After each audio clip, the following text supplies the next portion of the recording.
Welcome to sauce TV. This is Rehan. ఈ రోజు మన ఇంటరాక్షన్ ఎవరితోనో ఆల్రెడీ మీకు అర్థమై ఉంటుంది. ఒకసారి ఇంట్రడక్షన్ చూడండి.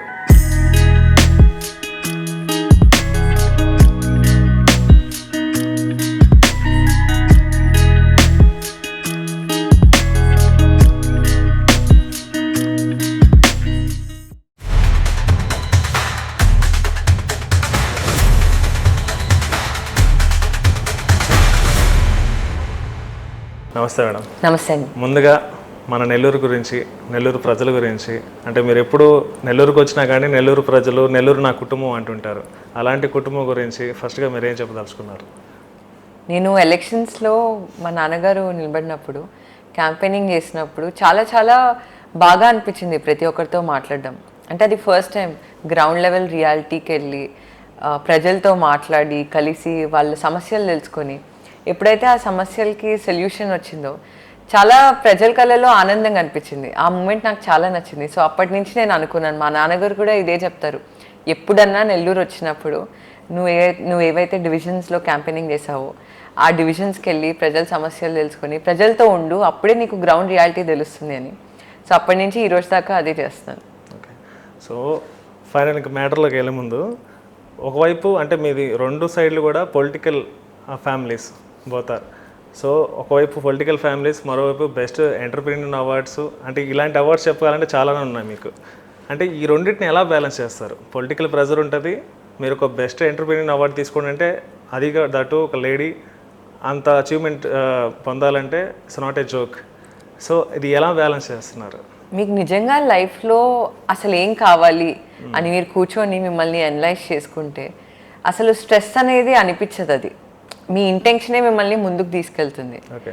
సో నాకు ఇటు అటు బ్యాలెన్స్ చేసుకోవడం నాకు ఇష్టమైన పని కాబట్టి నాకు అంత స్ట్రెస్ అనిపించదు. ఇంకా చాలా బాగుంటుంది నేను అది చేస్తూ ఉంటే. నేను ఏదో ఒక సాటిస్ఫాక్షన్, నిజంగా నేను లైఫ్లో ముందుకు వెళ్తున్నాను. మనం అనలైజ్ చేసుకొని మన strengths, weaknesses every day just కొంచెంసేపు ఒక 15 minutes మీతో కూర్చొని మీరు మిమ్మల్ని మీతో మాట్లాడుకోండి. అసలు నాకేం కావాలి, నేనేం చేయాలనుకుంటున్నాను, అసలు ఇటు పాలిటిక్స్, ఇటు బిజినెస్ పరంగా కూడా. సో నేను ఎప్పుడైతే బ్యాలెన్స్ చేస్తానో, ఎప్పుడైతే ఇష్టంగా చేస్తానో అన్నిటికన్నా నేను ముందుకెళ్తాను. అదేవిధంగా అవార్డ్స్ విషయంలోకి వస్తే రీసెంట్గా బెస్ట్ ఫెమినా అవార్డు 2026 వచ్చింది. సో దాని గురించి ఏం చెప్తాల్సుకుంటున్నారు? అసలు అనుకోలేదు ఆ అవార్డు వస్తుందని. ఓకే. అంటే నేను ఒకటే నమ్ముతానండి, మీ వర్క్ మాట్లాడాలి. అంటే మనం ఎంత మాట్లాడామన్నది కాదు. చాలామంది పబ్లిక్లో ఎన్నో స్పీచ్లు ఇస్తూ ఉంటారు, కానీ నిజంగా మీ పని ఎప్పుడైతే మాట్లాడుతుందో మీ గురించి, అప్పుడే మీకు వాల్యూ ఉంటుంది. ఓకే. నేను అదే నమ్ముతాను. సో నాకు స్టూడెంట్స్తో మాట్లాడడం చాలా ఇష్టం. ఒక 10 years అయినట్టుంది నేను నారాయణ గ్రూప్లో జాయిన్ అయ్యి. సో అప్పటి నుంచి స్టూడెంట్స్తో ఇంటరాక్ట్ అవుతూ వాళ్ళ సమస్యలు తెలుసుకుంటూ నాకు చాలా సాటిస్ఫాక్షన్ ఇస్తుంది. ఎవరన్నా నా వల్ల చేంజ్ అయ్యారంటే నాకు అది చాలు. మనిషికి ఇంకేం కావాలి, అసలు సాటిస్ఫాక్షనే కదా. సో అల్టిమేట్గా మన వర్క్ ఎప్పుడైతే స్పీక్ చేస్తుందో అప్పుడే మనం ఏదో ఒకటి లైఫ్లో అచీవ్ చేస్తామని నమ్మకం. సో నాకు ఆ అవార్డు రావడం నాకు చాలా హ్యాపీగా ఉండింది. నేను అసలు అనుకోలేదు. ఇదే విధంగా అంటే మీకు వచ్చే అవార్డ్స్ వేరు, మీ అబ్బాయికి వచ్చిన అవార్డు వేరు. సో ఆ టైంలో కూడా మీ కళ్ళలో ఒకసారి చూస్తే మీరే అవార్డు పొందినంత ఆనందంగా అనిపించింది ఆ రోజు స్పెసిఫిక్గా. అంటే దాన్ని మీరు ఎలా రిసీవ్ చేసుకోగలరు? అంత చిన్న ఏజ్లో అవార్డు రావడం, అది ఒక మదర్గా మీకు ఎలా అనిపించింది ఆ రోజు? ఏ తల్లి కన్నా చాలా ఆనందంగా ఉంటుంది. అసలు నేను ఎక్స్పెక్ట్ చేయలేదు. ఎందుకంటే నాకు చిన్నప్పుడు చాలా భయం మైక్ తీసుకొని మాట్లాడడం. ఎప్పుడైతే ఆర్యన్ పుట్టాడో, ఎప్పుడైతే గ్రో అవుతున్నాడో అప్పటి నుంచి నేను అనుకునేదాన్ని స్టేజ్ ఫియర్ రాకూడదు. స్టేజ్ ఫియర్ వస్తే అసలు నేను చాలా ప్రాబ్లమ్స్ ఫేస్ చేశాను స్టేజ్ ఫియర్ వల్ల. ఎందుకంటే మా నాన్నగారు ప్రెస్ మీట్స్కి చిన్నప్పటి నుంచి నన్ను తీసుకెళ్లేవాళ్ళు. ఎందుకు అక్కడ నాకు భయం వేసింది, మాట్లాడాలంటే వణుకొచ్చేసేది, అసలు కొలాప్స్ అయిపోయాను స్టేజ్ పైన. సో ఆర్యన్కి కూడా ఇలా వస్తే ఎలా, అసలు నేను ఏం చేయాలి అని చాలా టెన్షన్ పడ్డాను. కానీ చిన్నప్పటి నుంచి మేబీ నేను ఇంట్లో మాట్లాడుతూ ఉంటాను, వీడియోలు చేస్తూ ఉంటాను, పబ్లిక్లో మాట్లాడుతూ ఉంటాను కాబట్టి మోడల్ చేస్తారు. చిన్నపిల్లలు మోడల్ చేస్తారు కదా, ఎన్వైరన్మెంట్ని మోడల్ చేస్తారు, సరౌండింగ్స్ని మోడల్ చేస్తారు. సో స్టేజ్ ఫియర్ అనేది రాలేదు. అండ్ ఫైనల్గా నేను వరల్డ్ రికార్డ్ అచీవ్ చేశాను. వరల్డ్ రికార్డ్ అచీవ్ చేసిన ఒక 1 weekకే Aryan Guinness Book of World Records achieve చేశాడు. సో ఏదో ఒకటి లైఫ్లో చెయ్యాలి అని ఆ పట్టుదల అప్పటి నుంచి వచ్చింది. సో 216 డెసిమల్ నంబర్స్ ఉంటాయి గోల్డెన్ రేషియోలో, అది 1 minute రిసైట్ చేశాడు. అసలు చాలా చాలా హ్యాపీగా వచ్చింది. వీడియో రికార్డ్ చేసి మనం గిన్నిస్ బుక్ వాళ్ళకి పంపించాలి, అండ్ వాళ్ళు 1 week వెరిఫై చేసి సర్టిఫై చేస్తారు. ఒక చిన్న పిల్లోడికి 1 minute అన్ని నంబర్స్, ఖచ్చితంగా it was a big task, easy task కాదు. కానీ ఫైనల్గా వచ్చినప్పుడు అసలు నా ఆనందానికి తిరుగులేదు. మీకంటే గ్రేట్ అనొచ్చా? తప్పకుండా, డెడికేషన్. ఒక ఏజ్ వచ్చిన తర్వాత మీకు అవార్డు వచ్చింది, చిన్న ఏజ్లో అబ్బాయికి అవార్డు వచ్చిందని గ్రేట్ అయినా కదా, ఒక మైల్ స్టోన్ లైఫ్లో, చాలా చాలా హ్యాపీగా అనిపించింది. ఓకే. ఇదే విధంగా మీ తండ్రి గారు అంటే ఇప్పుడు మినిస్టరు, సో ఆయన బిజీ షెడ్యూల్ వేరు ప్రజెంట్ లైఫ్లో, ఎప్పుడు అసలు ఎక్కడ ఉంటారో ఆయనకి ఒక క్లారిటీ ఉండదు, ఎప్పుడు స్ట్రెస్గా ఉంటారు అనమాట. ఫ్యామిలీ లైఫ్కి దట్టు మీతో ఎలా ఉంటారు ఇప్పుడు బాండింగ్? అంటే చిన్నప్పుడు బాండింగ్ వేరు, ఇప్పుడు మంత్రి అయిన తర్వాత, ఎమ్మెల్యే అయిన తర్వాత, ఈ పొలిటికల్ ఎంట్రీ తర్వాత మీతో ఎలా ఉంటారు? ఇప్పటికీ ఆ బాండింగ్ ఎలా ఉంటుంది? నాన్నగారు అయితే టైం తీసుకుంటారు, ఎవ్రీ వీక్ ఖచ్చితంగా ఫ్యామిలీ మెంబర్స్ అందరం కలుస్తాం. నారాయణ బిజినెస్ పరంగా అన్నా, లేకపోతే మాకైనా సమస్యలు ఉన్నా షేర్ చేసుకుంటాం. డాడీ సొల్యూషన్స్ ఇస్తారు. అండ్ ఆ టైం అయితే ఇప్పుడు పాలిటిక్స్లో ఎమ్మెల్యేగా బిజీ అయి ఉండొచ్చు, మినిస్టర్గా బిజీ అయి ఉండొచ్చు, కానీ ఫ్యామిలీకి అయితే ఖచ్చితంగా టైం ఇస్తారు. ఒకవేళ మేము విజయవాడ రాకపోవడం కుదరకపోతే నాన్నగారే హైదరాబాద్ వస్తారు, లేకపోతే మేము విజయవాడ రమ్మంటారు మమ్మల్ని. సో ఎవ్రీ వీక్ కంపల్సరీగా 1 day ఇస్తారు మాకు. అండ్ దానివల్ల మాకు కూడా ముందుకు వెళ్ళాలి లైఫ్లో, నాన్నగారు ఫేస్ చేసిన సమస్యలు తెలుసుకొని ఎలా ఛాలెంజెస్ని ట్యాకిల్ చేయొచ్చు అన్నది కూడా అర్థమైంది. ఓకే, మీరు మోటివేషనల్ స్పీకర్ కాబట్టి మాకు కూడా కొంచెం మోటివేషన్ కావాలి. సో ఒక 5 questions ఉన్నాయి, ఆ క్వశ్చన్స్కి మాకు ఆన్సర్ చేస్తే మాకు కొంచెం మోటివ్గా ఉంటుంది. తప్పకుండా. నెంబర్ 1 ఏంటంటే, అంటే మీకు ఫేమ్ ఉంటుంది, అంటే ఇప్పుడు ఈ పొలిటికల్ ఇది అవ్వచ్చు, మీరు ఒక ఎంటర్ప్రీనియర్ అవ్వచ్చు, ఈ జోన్లో ఆల్రెడీ మీ ఫేమ్లో ఉన్నారు కాబట్టి ఈ ప్రెజర్ వేరే ఉంటుంది, నార్మల్ మాలాంటి వాళ్ళకి ఒక ప్రెజర్ ఉంటుంది. రెండుని ఎలా డిఫరెన్స్ ఉంటుంది, అంటే ఎలాంటి డిఫరెన్స్ ఉంటుంది? మీకు మాకు సేమే ఉంటుందా అనేది నా క్వశ్చన్. అంటే నేను ఒక నార్మల్ పర్సన్గా అడుగుతున్నాను. ఇది ప్రెషర్ అన్నది అందరికీ సేమే అండి, స్ట్రెస్ అన్నది కూడా సేమ్. కానీ మీరు ఎంత ప్రెషర్ తీసుకుంటారు, మీరు ఎంత స్ట్రెస్ తీసుకుంటారో అది మీ మైండ్ సెట్ బట్టి ఉండుద్ది. ఫర్ ఎగ్జాంపుల్ ఒక స్టూడెంట్ ఎగ్జామినేషన్కి వెళ్తారు, ఎగ్జామినేషన్ ముందు కూడా చాలా స్ట్రెస్లో ఉంటారు స్టూడెంట్. లేకపోతే ఒక పొలిటికల్ స్పీచ్కి వెళ్ళాలి, ఆ పొలిటికల్ స్పీచ్ ముందు కూడా అసలు స్పీచ్లో ఏమైనా తప్పు చెప్తే ఎలా ఉండిద్ది, మీడియా, నేషనల్ మీడియా మొత్తం కవర్ చేస్తారు. ప్రెషర్ అన్నది, స్ట్రెస్ అన్నది ప్రతి ఒక్కరికి సేమ్. కానీ మనం ఎంత ఇష్టంతో ప్రిపేర్ అవుతాం, ఎంత ఇష్టంతో మీరు ముందుకెళ్తారు అన్నది అక్కడ డిఫరెన్స్ వస్తుంది. సో కామన్ మ్యాన్కి అన్నా అవ్వచ్చు, ఎవరికన్నా ఈ లోకల్లో ఎవరికన్నా సేమే. కానీ మీరు ఎంత పట్టుదలతో ఉన్నారు ఆ ఛాలెంజ్ని ఎదుర్కోవడానికి, ఏమి లెర్నింగ్స్ తీసుకుంటున్నారు. ఫర్ ఎగ్జాంపుల్ నేను ఒక పొలిటికల్ స్పీచ్కి వెళ్ళాను, దానిలో నేను సరిగ్గా మాట్లాడలేదు అనుకోండి, కానీ ఆ ఇన్సిడెంట్ వల్ల నేను ఏం తీసుకోగలుగుతున్నాను పాజిటివ్గా. ఆ ఇన్సిడెంట్ ద్వారా మనం నెగిటివ్ వెళ్ళిపోవచ్చు, పాజిటివ్ వెళ్ళిపోవచ్చు. నెగిటివ్గా వెళ్తే మనం లాస్కి వెళ్ళిపోతాం, పాజిటివ్గా వెళ్తే అసలు ఏం లెర్నింగ్స్ తీసుకోవచ్చు, దాన్ని బట్టి మనం నెక్స్ట్ ఈవెంట్కి ఎలా ప్రిపేర్ అవ్వాలి, ఆ మైండ్ సెట్తో ఉంటే అందరికీ సేమే ఉంటుంది. ఇప్పుడు మీరు అన్నట్టు ఎగ్జామ్స్ అవ్వచ్చు, లేదా జాబ్ రోల్లో అవ్వచ్చు, ఫెయిల్యూర్స్ అనేది కామన్ థింగ్ అందరికి కూడా. సో ఫెయిల్యూర్స్ మల్టిపుల్ టైమ్ ఆ ఫెయిల్యూర్స్ వస్తుంటే చాలామంది తీసుకోలేరు, లైక్ సూసైడ్ థాట్స్ వస్తాయి, అదర్ థాట్స్ వస్తాయి. ఇలాంటి థాట్స్ రాకుండా మనం ఎలా మోటివ్ అవ్వాలి, సెల్ఫ్ మోటివ్ ఎలా ఉండాలి? ఫస్ట్ థింగ్ నా కోచ్ నేర్పించారు నాకు, ఏమన్నా నెగిటివ్ థాట్స్ వస్తే మీకు అప్పటికప్పుడు ఒక బుక్ తీసుకొని మీరు స్క్రిబుల్ చేయండి, ఆ థాట్స్ ఏదైతే మీ మైండ్లో ఉందో అది రాసేయండి. ఈ ప్రాక్టీస్ నేను 21 days చేశాను. ఇనిషియల్గా చాలా కష్టంగా ఉండింది, ఎందుకంటే ఎవ్రీ డే ఆ నెగిటివ్ థాట్స్ వచ్చినప్పుడు ఏ మూమెంట్లో అన్నా, during the day, during the afternoon అవ్వచ్చు, నైట్ అవ్వచ్చు. సో బుక్ తీసుకొని రాసేయండి. మీరు ఎప్పుడైతే స్క్రిబుల్ చేస్తారో మీ మైండ్ నుంచి ఆ థాట్ పోతుందో మీరు ప్రశాంతంగా ఉంటారు. ఆ టెక్నిక్ నిజంగా వర్క్ అవుతుంది, ఇప్పటికీ కూడా నేను అదే చేస్తాను. ఎందుకంటే మనం లేచినప్పటి నుంచి పడుకునే దాకా మన బ్రెయిన్లో we are occupied with positive thoughts, negative thoughts. కానీ ఎప్పుడైతే ఆ నెగిటివ్ థాట్స్ డామినేట్ చేస్తాయో మన డే మొత్తం స్పాయిల్ అయిపోద్ది. కానీ ఈ ట్రిక్ చేసి చూస్తే, మీరు చేయండి, తప్పకుండా మీకు రిలీఫ్ వస్తుంది.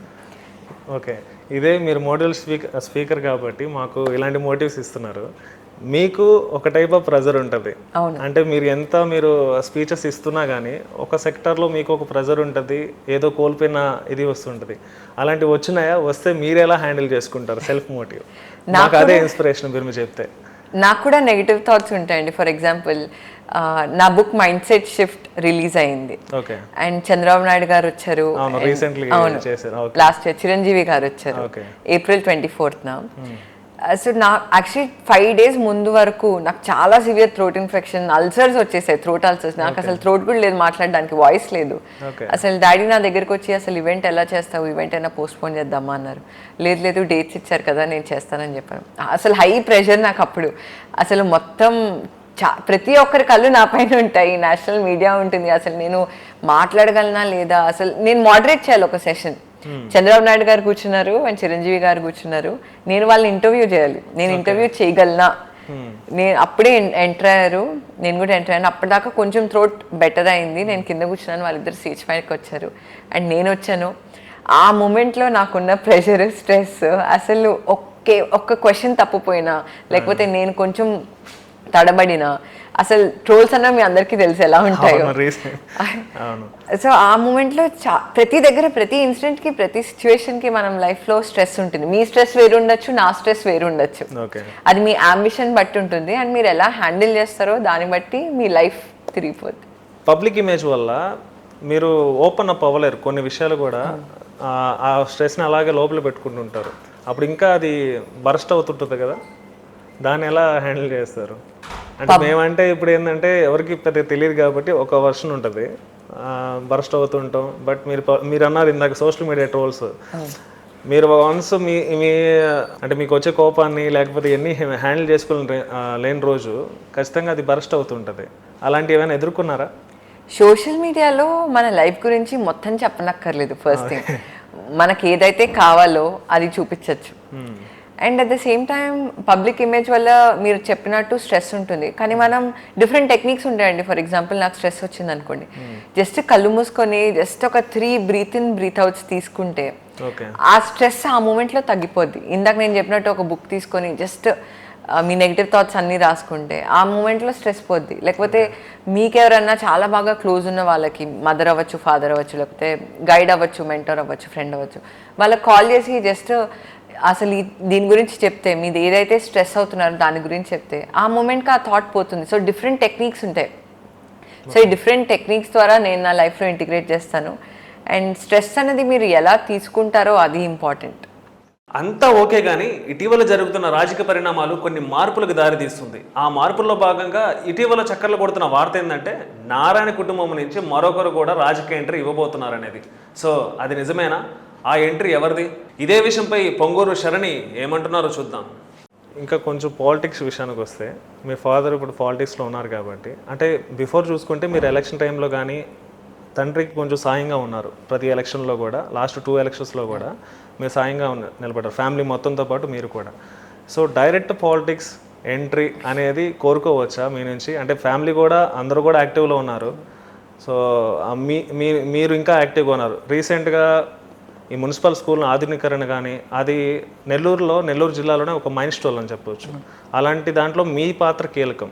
సో ఇవన్నీ చూస్తుంటే ఇది ఒకటే, అంటే నేను ఒక్కటే ఎగ్జాంపుల్ చెప్పాను, ఇలాంటి చాలా ఎగ్జాంపుల్స్ ఉన్నాయి. సో ఇవన్నీ ఎగ్జాంపుల్స్ తీసుకున్నప్పుడు మీరు డైరెక్ట్ పొలిటికల్ ఎంట్రీ ఇచ్చే అవకాశం ఉందా? ప్రతి ఇంటర్వ్యూలో మీరు నమ్ముతారో ఈ ఖచ్చితంగా అడుగుతారు. నేను ఒకటే చెప్తున్నాను, మా నాన్నగారికి నేను సపోర్ట్ చేస్తాను ఖచ్చితంగా. గ్రౌండ్ లెవెల్లోకి వెళ్ళి మనుషులు నిజంగా ఎలాంటి ప్రాబ్లమ్స్ ఫేస్ చేస్తున్నారు, వాళ్ళకి సొల్యూషన్స్ ఎలా ఇవ్వాలి అని ఇప్పుడైతే నేను చేస్తున్నాను. ఒకరి ఇంటెన్షన్ ప్యూర్ అయితే, మా నాన్నగారి ఇంటెన్షన్ చాలా ప్యూర్. నెల్లూరుకి సేవ చేయాలి, నెల్లూరుని ఒక మెట్రోపాలిటన్ సిటీగా డెవలప్ చేయాలి అన్నది ఉంది. మా నాన్నగారు ఏది చెప్తే అది చేస్తాను. ఇప్పటికైతే పొలిటికల్ ఎంట్రీ నేనేం ఆలోచించలేదు. ఇప్పటికైతే డాడీకి సపోర్ట్ చేస్తాను. తండ్రికి తగ్గ తనయ నారాయణ విజన్కి ఆమె చేస్తున్న అప్గ్రేడ్ ఏంటి?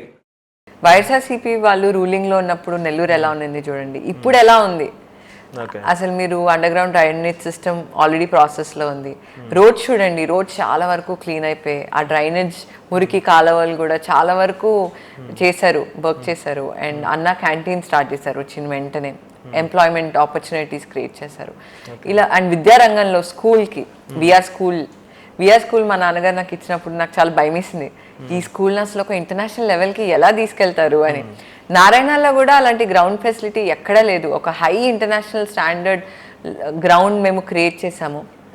అండ్ అదేవిధంగా free breakfast, 3 meals a day, free transport, ఇలా రకరకాల ఇనిషియేటివ్స్తో వస్తున్నారు. అండ్ ఖచ్చితంగా నెల్లూరు ఒక మెట్రోపాలిటన్ సిటీ అవుతుంది. ఓకే, అదేవిధంగా ఒక ఎడ్యుకేషన్ సిస్టమ్ని బిల్డ్ చేయడం అనేది అది యాక్చువల్గా చెప్పాలంటే మాటల్లో చెప్పలేం. చాలా పెద్ద ప్రాబ్లమ్స్ ఉంటాయి, కొన్ని సిచ్యువేషన్స్ ఫేస్ చేయాల్సి వస్తాయి, నెగిటివ్ ఫేస్ చేయాల్సి వస్తాయి. దట్టు గవర్నమెంట్ మారే కొద్దీ, అంటే మీలాంటి పొలిటికల్ ఇదిలో ఉన్నప్పుడు గవర్నమెంట్ మారే కొద్దీ ఇంకా ప్రెజర్స్ ఉంటాయి. వాటన్నిటిని ఒక నారాయణ విద్యాసంస్థల డైరెక్టర్గా మీరు ఎలా దాన్ని తీసుకుంటున్నారు? ఎడ్యుకేషన్ సిస్టమ్ ఆన్గోయింగ్ ప్రాసెస్ అండి. ఓకే. సో మనం ఎంతైతే నేర్చుకుంటామో మనకు అంత అవేర్నెస్ ఉండిద్ది, మనం అంత బాగా ఇనిషియేటివ్స్ తీసుకోగలం. ఇప్పుడు నేషనల్ ఎడ్యుకేషన్ పాలసీ తీసుకోండి, చాలా కొత్త ఇనిషియేటివ్స్ తీసుకొస్తారు అండ్ దానికి తగ్గట్టు మన ఎడ్యుకేషన్ సిస్టమ్ కూడా మారిపోద్ది. నారాయణలో కూడా చాలా చేంజెస్ ఉన్నాయి, స్కూల్స్ అవ్వచ్చు, కాలేజెస్ అవ్వచ్చు. సో ఎడ్యుకేషన్ అన్నది మనకి నాలెడ్జ్, మనకు నాలెడ్జ్ గెయిన్ అయ్యాక మనం ఎలా యూజ్ చేస్తామో ఆ నాలెడ్జ్ అన్నది, అది మెయిన్ ఇంపార్టెంట్ రోల్. మీరు విఆర్ స్కూల్ అవ్వచ్చు, లేకపోతే త్వరలో అబ్దుల్ కలాం ఇంటర్నేషనల్ స్కూల్ కూడా చేస్తాం. అబ్దుల్ కలాం ఇంటర్నేషనల్ స్కూల్ అయితే స్క్రాచ్ నుంచి చేస్తున్నాం, అదొక బ్యారన్ ల్యాండ్. ఆ ల్యాండ్ నుంచి మనం స్కూల్ కన్స్ట్రక్ట్ చేస్తున్నాం. ఆ బాధ్యత కూడా నాన్నగారు నాకు ఇచ్చారు. సో విఆర్ స్కూల్ ఎలా అయితే చేసామో ఎడ్యుకేషన్ సిస్టమ్ లో ఎక్కడ తక్కువ చేయలేదు. అది ప్రాసెస్ చేస్తున్నారా? అంటే అది ఆల్రెడీ స్టార్ట్ అయింది. మీరు విఆర్ స్కూల్లో ఒక స్టేట్ స్కూల్లో మేము ఎప్పుడు కన్సిడర్ చేయలేదు. ఎడ్యుకేషన్ సిస్టమ్ లో ఎలా అయితే చేంజెస్ వచ్చాయో, మీరు డ్రామా అవ్వచ్చు, ఈషా యోగా కూడా చేసాము. అలా different robotic labs, dance, art. So Narayana స్కూల్స్లో ఎలా అయితే చేస్తున్నామో, ఎడ్యుకేషన్ సిస్టమ్ ఎలా అయితే చేంజ్ అవుతుందో విఆర్ స్కూల్లో అలాగే చేసాము. అండ్ వచ్చే అబ్దుల్ కలాం ఇంటర్నేషనల్ స్కూల్లో కూడా అలాగే చేస్తాం. ఎప్పటిలాగా ఎక్స్పెక్ట్ చేయొచ్చు మేము? అదే ఇయర్ స్టార్ట్ అవుతుందండి, ఇయర్ సెప్టెంబర్ లోపల స్టార్ట్ అవుతుంది స్కూల్. ఓకే. ఇంకా మేజర్ విషయం ఏంటంటే, మీరు ఇందాక చెప్పే సమాధానం డిపెండ్స్ ఆన్ టైం రావచ్చు, పొలిటికల్ ఎంట్రీ అనేది ఒక చిన్న హింట్ ఇచ్చేసారు మాకు, అంతే కదా? అలా నేను చెప్పలేదు, చూద్దామని చెప్పాను. చూద్దామంటే నాన్నగారు ఏం చెప్తే అది చేస్తాను. ఫ్యామిలీలో ఉన్నారు కాబట్టి డెఫినెట్గా వచ్చే అవకాశాలన్నీ రావాలని మేము కోరుకుంటున్నాం. ఇదే విధంగా ఒకవేళ ఇన్ కేస్ మీరు నిజంగా పొలిటికల్ ఎంట్రీ ఇచ్చిన తర్వాత, ఇన్ కేస్ ఎమ్మెల్యే అయితే, ఫాదర్ కాకుండా మీరు ఎమ్మెల్యే అయితే, ఫస్ట్ చేపట్టేపోయే పని ఏంటి? మీకు అంటే డ్రీమ్స్ ఉంటాయి కదా, నేను ఒకవేళ పొలిటికల్లో ఉంటే ఇది చేయడానికి పాసిబుల్ అవ్వద్దేమో అన్న థాట్స్ ఏదో ఒకటి ఉంటాయి. అలాంటి వాటిల్లో ఏమైనా ఉందా? ఇన్ కేస్ ఎమ్మెల్యే అయితే, పొలిటికల్ ఎంట్రీ అయితే, ఫస్ట్ ఎడ్యుకేషన్ పరంగా చేంజెస్ చేస్తాను. ఓకే, మెయిన్ అదే కోరుకుంటారు, ఎందుకంటే ఎడ్యుకేషన్ ఇస్ మస్ట్ ప్రతి ఒక్కరికి కూడా.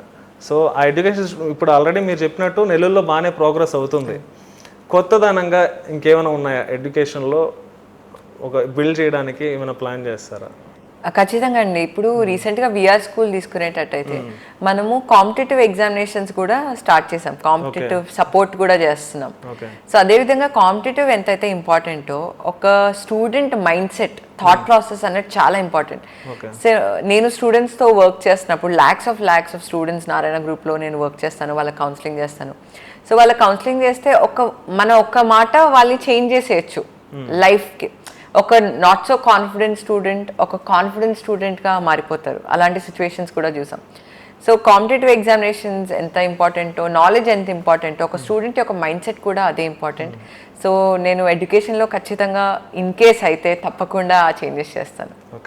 ఒక రైట్ మైండ్ సెట్ ఎలా ఉండాలి, ఒక రైట్ మైండ్ సెట్కి ఎలాంటి స్కిల్స్ డెవలప్ చేయాలి, ఖచ్చితంగా ఆ మెకానిజం తీసుకొస్తాను. మిమ్మల్ని పొలిటికల్గా ఏమైనా మోటివ్ చేస్తుంటారా మంత్రి గారు? సపోర్ట్ చేయమని అయితే డాడీ ఎప్పుడూ చెప్తూ ఉంటారు. ఈరోజు మార్నింగ్ కూడా కాన్వర్జేషన్ అయింది డాడీతో. సో ఎవరన్నా, నేను క్యాంపెయినింగ్ చేసిన డివిజన్లో ఎవరన్నా చనిపోయినా, లేకపోతే ఎవరన్నా పెళ్ళిళ్ళకి పిలిచిన, ఫెస్టివల్స్ అయినా ఒకసారి వెళ్ళి వాళ్ళకి కనిపించు, అది చాలా ముఖ్యము. ఎందుకంటే ఎమ్మెల్యే అయిన తర్వాత నేను ఎలా అయితే ప్రజలకి అందుబాటులో ఉన్నానో, మీరు కూడా అందుబాటులో ఉండాలి. మీరు క్యాంపెయినింగ్ చేశారు కాబట్టి ఒక కుటుంబంగా సపోర్ట్ చేయాలి అని. సో నేను అదే చేస్తాను. సో మీ గురించి కొంచెం డెప్త్గా వెళ్ళే ప్రయత్నం చేస్తాను. అంటే మీరు నెల్లూరు వాళ్ళే, కానీ ఇక్కడే పుట్టారా? అంటే మీ పాస్ట్ అంతా ఇక్కడే ఉందా? నేను 4th క్లాస్ దాకా గోమతిలో చదివాను. దాని తర్వాత హైదరాబాద్ షిఫ్ట్ అయ్యాం. 9th గ్రేడ్ దాకా ఓక్రేజ్లో చదివాను హైదరాబాద్లో. 10th మళ్ళీ నేను నెల్లూరుకి వచ్చాను, నారాయణలో చదివాను. అది ఒలింపియాడ్ ఫస్ట్ ఇయర్, ఒలింపియాడ్ నారాయణలో చదివాను. అండ్ మళ్ళీ నేను 11th and 12th Bengaluru Indus ఉండింది, ఐబీ స్కూల్. సో ఐబీలో చేశాను. అండ్ దాని తర్వాత మళ్ళీ అండర్ గ్రాడ్యుయేషన్ హైదరాబాద్లో ICFI BBA చేశాను, bachelor in business and management. And దాని తర్వాత హైయర్ స్టడీస్కి post graduation masters in international business management, Newcastle university, United Kingdom. So so ఓవరాల్గా మా నెల్లూరుతో కొంచెం తక్కువే ఉంది. ఆ తక్కువలో మీరు ఎలాంటి ఫీలింగ్స్ ఉంటాయి, ఎలా స్పెండ్ చేస్తారు ఇక్కడ మా నెల్లూరులో, అదే మన నెల్లూరులో సారీ. యాక్చువల్లీ నెల్లూరుతో అటాచ్మెంట్ తక్కువ అని నేనేం చెప్పలేను, ఎందుకంటే ఏ హాలిడేస్ అన్నా ముక్కోటి అన్నది చాలా important festival. So Ugadi, Sankranti, ఇలా ప్రతి ఒక్క పండుగకి నెల్లూరుకి వచ్చి సెలబ్రేట్ చేసుకునే వాళ్ళం మొత్తం కుటుంబం. డాడీ నాన్నగారు ఒకటే చెప్తారు, ఎటువంటి ఫెస్టివల్ అన్నా మీరు నెల్లూరుకి వచ్చి, నెల్లూరు బర్త్ ప్లేస్ కాబట్టి నెల్లూరుకి వచ్చి సెలబ్రేట్ చేసుకోవాలి. సో హాలిడేస్ కావచ్చు, లేకపోతే పండుగలు కావచ్చు, నెల్లూరుకి కంపల్సరీగా వచ్చి మేము సెలబ్రేట్ చేసుకునే వాళ్ళం. సో అటాచ్మెంట్ అన్నది ఎక్కడ తక్కువ లేదు. ఇంకా ఇప్పుడైతే ఎలక్షన్స్ ద్వారా ఇంకా ఎక్కువైంది. ఎలక్షన్స్ తర్వాత ఈ పీపుల్స్తో ఇంటరాక్ట్ అవుతుంటారు కదా మీరు. ఇప్పుడు సపోజ్ ఎలక్షన్ టైంలో పక్కన పెడితే ఇప్పుడు కూడా మీరు పబ్లిక్తో ఇంటరాక్ట్ అవుతుంటారు. కొంతమంది మీ మీద రెస్పెక్ట్తో లేక నాన్నగారి మీద ప్రేమతో ఆ ప్రేమంతా మీ మీద చూపిస్తుంటారు. కొన్నిసార్లు అది హ్యాండిల్ చేయడం కూడా కష్టం అవుతుంది. మీరు ఎలా ఎప్పుడైనా ఎదుర్కొన్నారా అలాంటి సిచ్యువేషన్స్? అంటే ఎక్కువ మీద పడిపోవడం అలాంటివి జరుగుతూ ఉంటాయి. అంటే నెల్లూరు వాళ్ళ అభిమానం అనమాట అది. అవును, అది అభిమానంగానే కన్సిడర్ చేస్తానండి. ఎందుకంటే ఒకటే అనిపించింది నాకు, నాన్నగారు ఎలక్షన్స్లో గెలిచిన తర్వాత చాలా చేంజెస్ చేశారు. Under ground drainage system, roads అవ్వచ్చు, ఎన్ని చేంజెస్లో వాళ్ళు ఎంత సఫోకేట్ అయ్యారో పబ్లిక్ అన్నది అనిపించింది. సో ఒక్కసారి ఆ సఫికేషన్ నుంచి ఏమన్నా మంచి జరిగినప్పుడు, వాళ్ళకి మంచి చేసినప్పుడు వచ్చి ప్రేమ చూపిస్తారు కదా, ఆ ప్రేమకు అసలు తిరుగులేదు. నాకు కూడా చాలా చాలా బాగా అనిపిస్తుంది పబ్లిక్లో వెళ్ళి వాళ్ళతో మాట్లాడుతూ వాళ్ళ సమస్యలు తెలుసుకొని రెక్టిఫై చేస్తే, వాళ్ళు వచ్చి కౌలించుకున్నా, లేకపోతే వాళ్ళు వచ్చి మంచి మాటలు చెప్పిన నాన్నగారి గురించి, వాళ్ళ కళ్ళల్లో ఆనందం సరిపోద్ది అనుకుంటా. ఇదే విధంగా ఇందాక సోషల్ మీడియా డిస్కషన్ వచ్చింది కాబట్టి, ప్రజెంట్ సోషల్ మీడియా ఎంత గుడ్ చేస్తుందో అంతే బ్యాడ్ కూడా చేస్తుంది. సో హైలైట్ చేస్తుంది, దాన్నే మళ్ళీ నెగిటివ్ చేస్తుంది. సో మీకు ఎప్పుడైనా ఎదురైందా అలాంటి సిచ్యువేషన్ ఎప్పుడైనా? సోషల్ మీడియాలో నాకు తెలిసి ఎంతమంది పాజిటివ్ ఫాలోవర్స్ ఉంటారు, అదేవిధంగా చాలామంది మనల్ని నెగిటివ్ చేయాలని కూడా ఉంటారు. కానీ మనం ఎంతవరకు అది హ్యాండిల్ చేస్తాం అది చాలా ఇంపార్టెంట్. మీరు ఫర్ ఎగ్జాంపుల్ ఒక పోస్ట్ చేసాం అనుకోండి, చదివే ప్రతి ఒక్క కమెంట్ చదువుతూ ఉంటే చాలామంది నెగిటివ్ కమెంట్స్ కూడా చేస్తారు. దానివల్ల మనకి నెగిటివ్ ఎఫెక్ట్ అవుతుంది. మనం పోస్ట్ చేస్తాము, కొంతమందికి మంచి జరిగిద్ది, కొంతమంది నెగిటివ్ జరిగిద్ది ఆ పోస్ట్ వల్ల. కానీ మనం ఎంతవరకు అది హ్యాండిల్ చేస్తాం, తీసుకోగలుగుతాం అన్నది చాలా ఇంపార్టెంట్. ఓకే, రీసెంట్గా లోకేష్ గారు కూడా అన్నారు, అంటే ఇన్స్టాగ్రామ్ని బిలో 18 వాళ్ళకి కొంచెం బ్యాన్ చేస్తాం అనేది. అది ఒకవేళ జరిగితే, ఆ థాట్ ప్రాసెస్ ఇంప్లిమెంట్ అయితే కొంచెమైనా మనం దాని నుంచి మనం సేవ్ అయ్యే అవకాశాలు ఉన్నాయి. అంటే కనీసం మన పిల్లల్ని ఎలాగా, అది చాలా ఇంపార్టెంట్ అనుకుంటున్నాను. లోకేష్ గారు ఖచ్చితంగా మంచి స్టెప్పే తీసుకున్నారు. ఎందుకంటే మనమే చూస్తాం, పిల్లలు ఫోన్ ఎడిక్ట్ అయిపోతున్నారు, గంటలు గంటలు ఫోన్లో ఉన్నారు. నా కొడుకు కూడా ఆర్యన్ రోడ్ బ్లాక్స్ అన్న గేమ్ వచ్చింది, అది నాకు తెలిసి ఆ ఏజ్ గ్రూప్ అందరూ ఆడతారు. అసలు ఒక పాయింట్ ఆఫ్ టైంలో అసలు నాకే భయం వేసింది, అసలు ఎలా డిటాచ్ చేయాలి ఈ గేమ్ నుంచి అని. సో నేనేం చేశానంటే, పొద్దున మనం లేచిన వెంటనే మనం ఫస్ట్ పేరెంట్స్గా ఫోన్ యూజ్ చేసామనుకోండి, పిల్లలు అది రోల్ మోడల్ చేసి పిల్లలు కూడా ఫోన్ యూజ్ చేస్తారు. కానీ పొద్దున లేచిన వెంటనే ఒక 1 hour మనం ఏం ఫోన్ యూజ్ చేసుకోకుండా, నైట్ పడుకునే ముందు ఒక 1 hour ఫోన్ యూజ్ చేసుకోకుండా ఒక టైం లిమిట్ పెట్టండి. ఒక 1 hour 2 hours, ఇనిషియల్గా ఒక 1 hour, దాని తర్వాత కొంచెం పెంచండి. నిజంగా అంత ఇంపార్టెంట్ అయితే బాబు పిల్లలకి యూజ్ చేయడం. ఖచ్చితంగా ఇప్పుడు డిజిటల్ వరల్డ్ అండి, ప్రతి ఒక్కరు స్కూల్లోనే ఫోన్ అన్న ట్యాబ్ ద్వారా ఇంటరాక్టివ్ గేమ్స్, నాలెడ్జ్ లెర్నింగ్ ఇవన్నీ నేర్పిస్తున్నారు. కాబట్టి మనం ఎప్పుడైతే కీన్గా మానిటర్ చేస్తామో పిల్లలు ఎడిక్షన్ అన్నది కొంచెం తగ్గుతుంది. ఫర్ ఎగ్జాంపుల్ పిల్లలు ఎగ్జామినేషన్లో బాగా రాశారనుకోండి ఒక ఎగ్జామ్, సో అప్పుడు ఒక 1/2 hour ఫోన్ ఇవ్వండి, పర్లేదు. కానీ ఎప్పుడైతే కీన్ మానిటరింగ్ చేస్తామో అప్పుడే వాళ్ళు కూడా ఎడిక్ట్ అవ్వకుండా ఉంటారు. ఓకే, కొంచెం పాలిటిక్స్ విషయానికి వస్తే, అంటే ప్రజెంట్ టీడీపీ గవర్నమెంట్, అంటే కూటమి గవర్నమెంట్ ఎలా ఫామ్ అవుతుంది, మీకు ఎలా అనిపిస్తుంది ఓవరాల్గా? అంటే మీరు కామన్ పర్సన్గా చెప్పండి. ఇది కామన్ పర్సన్గా నెల్లూరు పాలిటిక్స్ గురించి అంటున్నారా? Overall AP politics. Overall AP చాలా డెవలప్మెంట్స్ ఉన్నాయి గతంతో పోలిస్తే, వైసీపీ గవర్నమెంట్తో పోలిస్తే. వైసీపీ గవర్నమెంట్తో పోలిస్తే కూడా వైసీపీ వాళ్ళు ఉన్నప్పుడు అసలు ఏం చేయలేదు, నిజంగా చెప్పాలంటే. ఖచ్చితంగా చెప్పొచ్చా? ఖచ్చితంగా చెప్పచ్చు. ఎందుకంటే అప్పటిదాకా మా నాన్నగారు అని చెప్పట్లేదు, కానీ అప్పటిదాకా నిజంగా ప్రజల్లోకి వెళ్ళి సమస్యలు తెలుసుకునే వాళ్ళు ఎవరున్నారు? ఇప్పుడు నాన్నగారు పాలిటిక్స్లో కూడా నారాయణలో ఎలా అయితే సిస్టమ్ ఉంటుందో మా నాన్నగారు చాలా అంటే చాలా డిసిప్లిన్, ఒక సిస్టమ్ కావాలి. అదేవిధంగా పాలిటిక్స్లో కూడా నాకు తెలిసి ఏ మినిస్టర్ కూడా ఆంధ్రప్రదేశ్లో ఒక సిస్టమ్ క్రియేట్ చేయలేదు, నాన్నగారు క్రియేట్ చేశారు. ఆ సిస్టమ్ ద్వారా డిఫరెంట్ టీడీపీ నాయకులు అవ్వచ్చు, కార్యకర్తలు అవ్వచ్చు, ప్రతి ఒక్కరు గ్రౌండ్ లెవెల్లోకి వెళ్ళి వాళ్ళ డివిజన్ వాళ్ళతో ఇంటరాక్ట్ అవుతున్నారు. ఆంధ్రప్రదేశ్లో కూడా అదే సిస్టమ్ వస్తుంది. అండ్ ఆంధ్రప్రదేశ్లో కూడా చాలా రిఫార్మ్స్, ఎడ్యుకేషన్ అవ్వచ్చు, లేకపోతే ఈ ఆంధ్రప్రదేశ్ అమరావతి కన్స్ట్రక్షన్ అవ్వచ్చు, ల్యాండ్ పూలింగ్ అవ్వచ్చు, ఎన్నో కొత్త ఇనిషియేటివ్స్ వస్తున్నాయి. ఆంధ్రప్రదేశ్ కూడా ఒక డెవలప్డ్ రాష్ట్రంగా ఖచ్చితంగా అవుతుంది. అమరావతి ఒక్కటేనా, నెల్లూరు జిల్లా కూడా నారాయణ విజన్తో అప్గ్రేడ్ అవుతుందా? నారాయణ అంటే గుర్తొచ్చేది అమరావతి. సో ఎందుకంటే ఫోకస్ మొత్తం అటువైపే ఉంది అనేది చెప్తుంటారు అనమాట. ఇప్పుడులాగా మేము అమరావతిని ఎక్స్పెక్ట్ చేయవచ్చు. మీ సైడ్ ఉన్న ఆన్సర్ ఏంటి? ఒక 4-5 years కంప్లీట్గా పడుతుందండి మీరు ఫైనల్ అవుట్పుట్ చూడాలంటే. కానీ ఇన్ ప్రాసెస్ ఉన్నాయి. అట్లీస్ట్ 90% అవుట్పుట్ మేము చూడాలంటే ఎప్పటిలాగా ఒక 4-5 years అవుతుంది.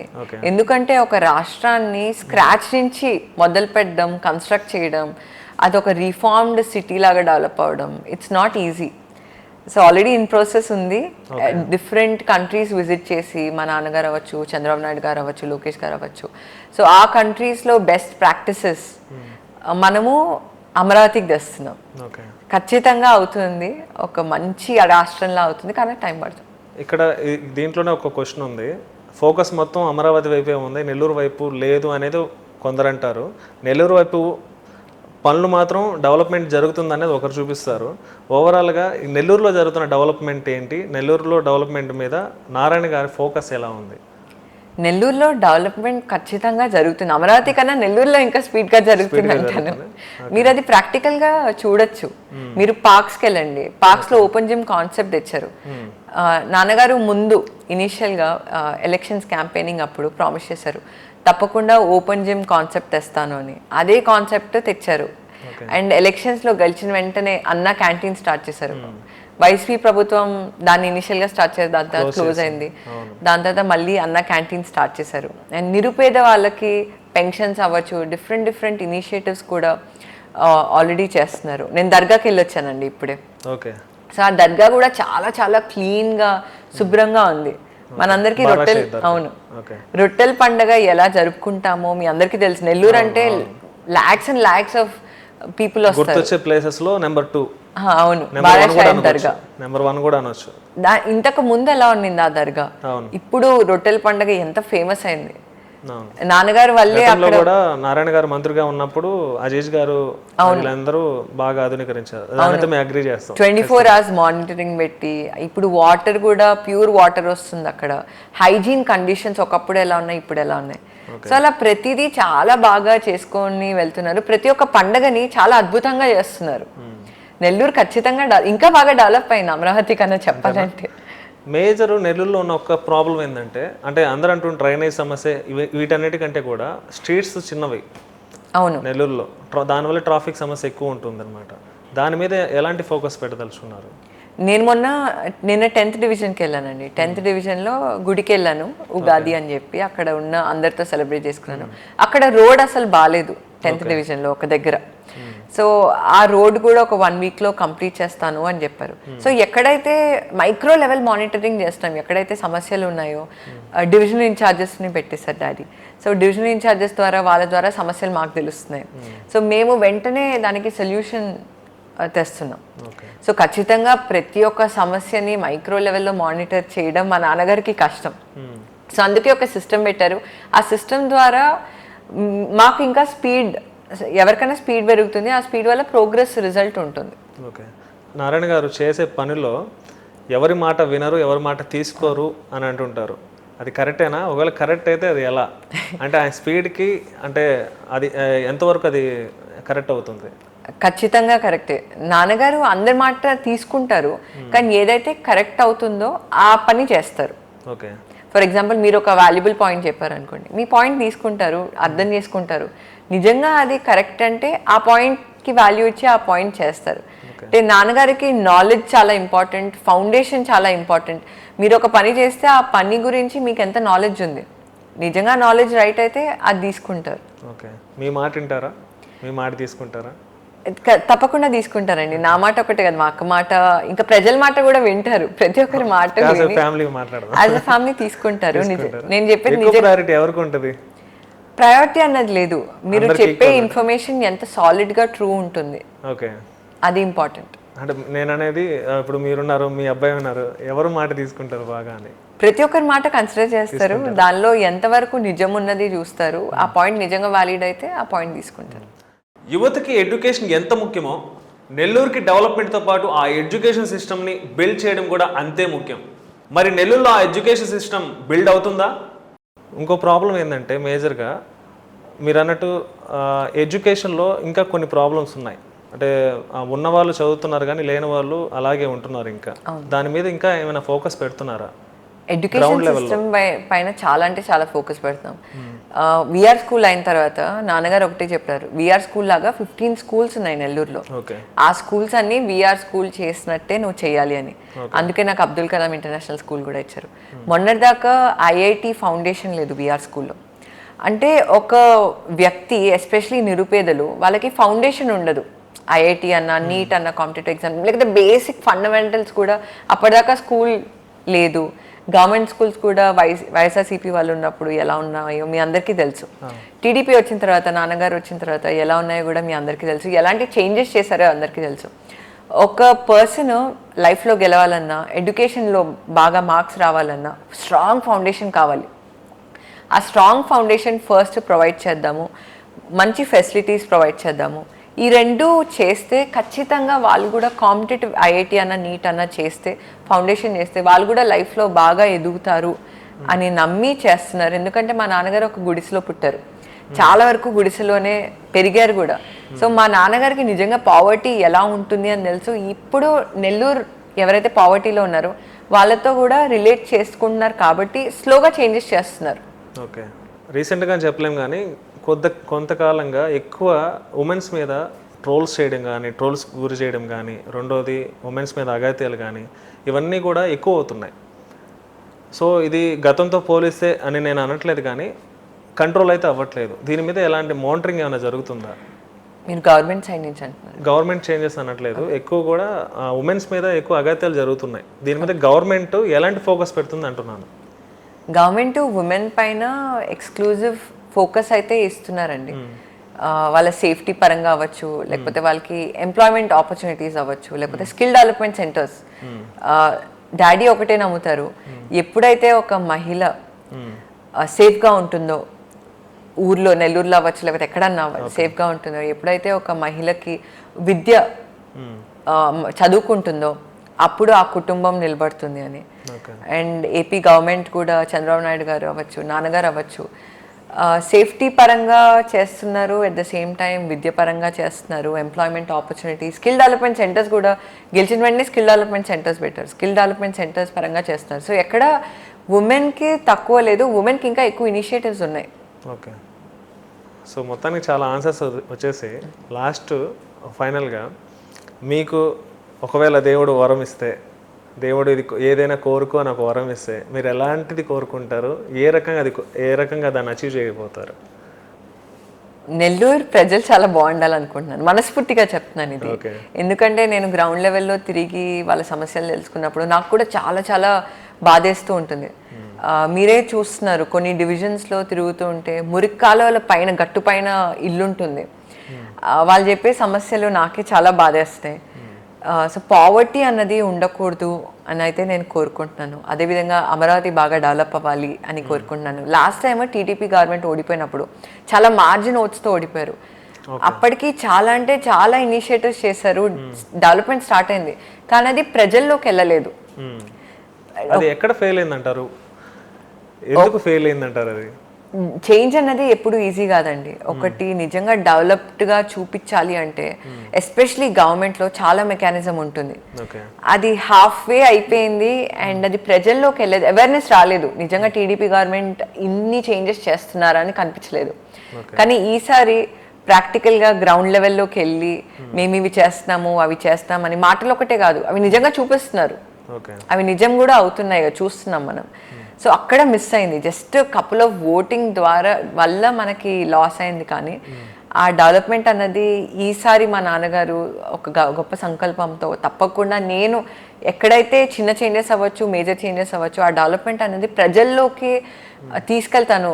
మీరు చూసేటట్టయితే టీడీపీ కాన్ఫరెన్సెస్ కూడా నారాయణలో ఎలా అయితే సిస్టమ్ ఉంటుందో కాన్ఫరెన్స్ సిస్టమ్, అదే సిస్టమ్ టీడీపీ గవర్నమెంట్లో స్టార్ట్ అయింది. నాన్నగారు కూడా నెల్లూరులో కార్యకర్తలు అవ్వచ్చు, ఎన్ టీమ్ అవ్వచ్చు, మహిళా టీం అవ్వచ్చు, ప్రతిరోజు కాన్ఫరెన్స్లు పెట్టి అప్డేట్స్ ఇస్తున్నారు, వాళ్ళు గ్రౌండ్ లెవెల్కి తీసుకెళ్తున్నారు. కాబట్టి ఖచ్చితంగా టీడీపీ గవర్నమెంట్ న్యాయం చేస్తుంది. నేను ఇదే కోరుకుంటాను, అమరావతి డెవలప్ అవ్వాలి, ప్రజలందరూ హ్యాపీగా ఉండాలి, అండ్ పావర్టీ ఉండకూడదు. బిలో పావర్టీ వాళ్ళు ఎస్పెషలీ చిల్డ్రన్ విద్యపరంగా బాగా నేర్చుకోవాలి. స్కూల్స్ అన్నీ ఒక వరల్డ్ క్లాస్ ఫెసిలిటీస్తో ఉండాలి. ఒక ఉమెన్ ఎంటర్ప్రిన్యూర్గా ఉమెన్స్కి మీరు ఇచ్చే గైడ్ లైన్స్ ఏంటి? ఉమెన్ చాలామంది మనము మల్టీ టాస్కింగ్ చేస్తామండి. ఇంట్లో చూసుకోవాలి అండ్ అదే పదంగా మనం జాబ్కి వెళ్తుంటే జాబ్ చూసుకోవాలి, పొద్దున్న లేస్తే పిల్లలు ఉంటే పిల్లల్ని కూడా చూసుకోవాలి. సో మనకు చాలా కేపబిలిటీస్ ఉంటాయి ఒక ఉమెన్కి, మెన్ కన్నా ఉంటాయి. అది మనం ఎలా కాంట్రిబ్యూట్ చేస్తామన్నది మనము తెలుసుకోవాల్సింది. సో మనం ఎక్కడా తక్కువ చేయట్లేదు. మీరు ఒకటి అనుకుంటే, పట్టుదలతో ఉంటే ఎన్ని సమస్యలు వచ్చినా అది ఎదుర్కోగలం. ఉమెన్కి అంత పవర్ ఉంది. సో ఉమెన్కి నేను అదే చెప్తాను, మీరు ఏమైనా గోల్ అనుకుంటే దాన్ని అచీవ్ చేసే అంత దాకా మీరు పట్టుదలతో మీరు ప్రోగ్రెస్ చేయండి. మీరు అవుట్పుట్ వదిలేయండి. మీరు నిజంగా రియలైజ్ అయ్యి ఒక ట్రూ వేలో వెళ్తూ ఉంటే ప్రోగ్రెస్ ఖచ్చితంగా మీది నెరవేరుతుంది. మీరు ఇంత సక్సెస్ అవుతున్నారు కదా, అంటే ఈ క్వశ్చన్ నేను ఫస్ట్ అడగాల్సింది. సో ఫ్యామిలీ సపోర్ట్ ఎలా ఉంటుంది మీకు? ఫ్యామిలీ సపోర్ట్ అనేది చాలా చాలా సపోర్టివ్ ఉంటుంది. మా నాన్నగారు అవ్వచ్చు, లేకపోతే నా భర్త అవ్వచ్చు, లేకపోతే మా ఇన్లాస్ అవ్వచ్చు, గంటా శ్రీనివాసరావు గారు అవ్వచ్చు, లేకపోతే మా బాబు అవ్వచ్చు. సో ప్రతి ఒక్కరూ బాగా సపోర్ట్ చేస్తారు. ఎవ్రీ వీక్ మాకు మీటింగ్స్ ఉంటాయండి. సో ఒక కుటుంబం లాగా మా సమస్యలు చెప్పుకుంటూ గెట్ టుగెదర్స్. సో ఎప్పుడైతే మన సమస్యలు చెప్పుకుంటామో మా మైండ్ నుంచి మనకి ఉండవు, పోతాయి, అండ్ మనకు ఒక సొల్యూషన్ వచ్చింది. సో స్టార్టింగ్ నుంచి అదే అట్మాస్ఫియర్ ఇంట్లో ఉంది, అండ్ దానివల్లే నేను లైఫ్లో ప్రోగ్రెస్ అవుతున్నాను. మీరు ఇప్పుడు అన్నారు పవర్టీ అని. సో అది పోవాలంటే ఏది ఇంపార్టెన్స్ దేనికి, అంటే సంక్షేమ పథకాలకి ఇస్తారా, దేనికి ఇస్తారా? రెండు ఈక్వల్గా ఇవ్వాలి. ఓకే. ఎందుకంటే పథకాల వల్ల ఈ నిరుపేదలకి ఖచ్చితంగా మంచి జరుగుతుంది. వైఎస్ఆర్సీపీ గవర్నమెంట్లో ఉన్నప్పుడు చాలా పథకాలు ప్రామిస్ చేశారు, కానీ అది అవ్వలేదు. కానీ టీడీపీ గవర్నమెంట్ ప్రామిస్ చేశారు, అవి స్టార్ట్ అయ్యాయి ఆల్రెడీ. టీడీపీ గవర్నమెంట్ గెలిచిన వెంటనే స్టార్ట్ అయ్యాయి. అదేవిధంగా రెండు ఎప్పుడైతే బ్యాలెన్స్ చేసుకుంటూ వెళ్తామో ఇటు లిటరసీ రేట్ డెవలప్ అవుతుంది. ఎప్పుడైతే ఒకరు కూడా నిరుపేదలు ఉండరో, ఎస్పెషలీ నెల్లూరులో వాళ్ళందరూ చదువుకుంటారో, ఈ స్కూల్స్కి రోజు కంపల్సరీ అటెండెన్స్కి వెళ్ళి చదువుకుంటారు, అప్పుడే వాళ్ళకి కూడా నాలెడ్జ్ వస్తుంది. అండ్ ఇదే విధంగా పథకాల వల్ల వాళ్ళకి అమౌంట్ వస్తుంది కాబట్టి నెసెసిటీ గూడ్స్ రావచ్చు. దానివల్ల నెల్లూరులో క్వాలిటీ ఆఫ్ లివింగ్ కూడా ఇంప్రూవ్ అవుతుంది. టీడీపీ సంక్షేమం ఇవ్వడంలో ఫెయిల్ అయింది అంటున్నారు. అది లాస్ట్ టైం నేను అదే అంటున్నానండి, లాస్ట్ టైం చాలా పథకాలు అనుకున్నారు, అవి గ్రౌండ్ లెవెల్లో వెళ్ళలేదు. మీ అందరికీ తెలుసు పాలిటిక్స్ అంటే ఒక మామూలు విధం అయిన మెకానిజం కాదని, ఎంతో లేయర్స్, డిఫరెంట్ లేయర్స్ ఉంటాయి. మా నాన్నగారు ఫుల్ ఫ్లెడ్జ్గా 100%గా పథకాలు చేశారు, కానీ ఎక్కడో అక్కడ గ్రౌండ్ లెవెల్లో మిస్ అయింది చేరడం కనెక్షన్. కానీ ఈసారి ఒక ప్రాపర్ మెకానిజం పెట్టి పథకాలు ఎలా అయితే మనం ఇస్తున్నామో టీడీపీ గవర్నమెంట్, అదేవిధంగా చదువు కూడా అంతే ఇంపార్టెంట్ అని చెప్తున్నారు. ఇప్పుడైతే ఆ లోటు రాలేదు. సరే, కొంచెం సరదా విషయాలకు వస్తే, మీ గెట్ టుగెదర్స్ ఇవన్నీ అన్నారు కాబట్టి, ఇవి కాకుండా మీ పర్సనల్ లైఫ్లో మూవీస్ అలాంటివి ఏమైనా చూస్తుంటారా? ఒకవేళ మూవీస్ చూస్తే ఎవరు మీకు ఇష్టమైన హీరో ఆర్ హీరోయిన్? మూవీస్ చూస్తుంటానండి అప్పుడప్పుడు, ఎవ్రీ వీక్ వెళ్ళను, ఎందుకంటే బాబుకి కూడా మూవీస్ ఇష్టం. ఇప్పుడు ఓటీటీలో మొత్తం వచ్చేసాయి. సో ఎప్పుడైతే ఖాళీగా ఉన్నప్పుడు, ఖాళీ సమయం నార్మల్గా దొరకదు, ఏదో ఒకటి చేస్తూ ఉంటా, ఏదో ఒకటి నేర్చుకుంటూ ఉంటాను. ఖాళీ సమయం దొరికితే ఎప్పుడన్నా మా బాబు మూవీకి వెళ్దాము అంటే మూవీకి వెళ్తాను. ఇద్దరు టాప్ హీరోలు నేను కూటమిలోనే ఉన్నారు ప్రజెంట్ ఇప్పుడు, ఒకరు పవన్ కళ్యాణ్, మరొకరు బాలకృష్ణ. వాళ్ళిద్దరు ఎవరు ఇష్టం? చూస్ చేసుకోవడం కష్టం, కానీ పవన్ కళ్యాణ్ గారు యాక్టింగ్ ఇష్టం, బాలకృష్ణ వాళ్ళ గారి యాక్టింగ్ కూడా ఇష్టం, అండ్ అదేవిధంగా చిరంజీవి గారి యాక్టింగ్ కూడా చాలా ఇష్టం. మూవీ చూసారా ఉస్తాద్? చూడలేదండి, టైం లేదు, చూడలేదు. ఈరోజు యాక్చువల్లీ నేను వెళ్దాం అనుకున్నా నాన్నగారితో, కానీ కుదరలేదు. నాన్నగారికి కూడా మూవీస్ అంటే చాలా ఇష్టం. పవన్ కళ్యాణ్ గారు మీతో మాట్లాడున్నారా? అవును, మాట్లాడాను. నా బుక్ రిలీజ్ అయినప్పుడు కూడా mind set shift, small changes big impact, అది మైండ్ సెట్ గురించి బేసిక్గా. నేను ఎన్నో కోర్సెస్ చేశాను. ఒకరి మైండ్ సెట్ ఎలా ఉండాలి, ఒకరి ప్రాబ్లమ్స్లో ఉంటే మనం ఎలాంటి టెక్నిక్స్ యూజ్ చేస్తే వాళ్ళు ముందుకు వెళ్ళొచ్చు అని. సో ఆ బుక్ ప్రజెంట్ చేయడానికి పవన్ కళ్యాణ్ గారి దగ్గర కూడా వెళ్ళాను. ఇక్కడ రూమరో ఐ డోంట్ నో, కరెక్ట్గా తెలియదు, పవన్ కళ్యాణ్ గారు కూడా నారాయణ గారి స్టూడెంట్ అని ఒక వార్త ఉంది. ఓకే, లేదండి, లేదు. లోకేష్ గారు నారాయణ గారు. అది ఓకే, పవన్ కళ్యాణ్ గారు కూడా నారాయణ స్టూడెంట్ అని చెప్పి అది ఐ మీన్ ఇన్స్టాలో వస్తుంటాయి అన్నమాట అప్పుడప్పుడు. లేదు, పవన్ కళ్యాణ్ గారు కానీ లోకేష్ గారు స్టూడెంట్, నాన్నగారు స్టూడెంట్. ఓకే. పవన్ కళ్యాణ్ గారు బాగా మాట్లాడారు. నా బుక్ చాలా నచ్చింది. బుక్ గురించి కూడా చాలా క్వశ్చన్స్ అడిగారు, నేను ఆన్సర్ చేశాను, చదువుతా అని చెప్పారు. Okay okay, thank you madam, చాలా వాల్యుబుల్ క్వశ్చన్స్ ఇచ్చారు. పైగా ఇన్ స్పెషల్గా మా నెల్లూరు గురించి, మన నెల్లూరు గురించి మీకున్న ప్రేమ వ్యూవర్స్కి తెలియజేశారు. సో లాస్ట్గా నెల్లూరు ప్రజలకి మరొక్క మాట చెప్పాలంటే ఏం చెప్తారు? నెల్లూరు ప్రజలకి, మనందరికీ మంచి రోజులు వచ్చేసాయి. నెల్లూరులో చాలా అంటే చాలా అభివృద్ధి జరుగుతుంది, ఆల్రెడీ స్టార్ట్ అయింది. ఓకే. మీరు కొంచెం ఓర్పుగా ఉండి మీ సమస్యలు మాకు చెప్పండి, ఖచ్చితంగా మా నాన్నగారు నెరవేరుస్తారు. అండ్ మా కుటుంబం అండగా ఉంటుంది, నేను ఎప్పుడు అలా అండగా ఉంటాను. ఓకే, థ్యాంక్ యూ మేడం, ఇంత బిజీ షెడ్యూల్లో కూడా మాకు ఇంటర్వ్యూ ఇచ్చినందుకు థ్యాంక్ యూ సాస్ టీవీ తరఫున. సో ఇది వాళ్ళ ఇంటర్వ్యూ, మరొక ఇంటర్వ్యూలో మళ్ళీ కలుస్తాను. This is Rehan signing off.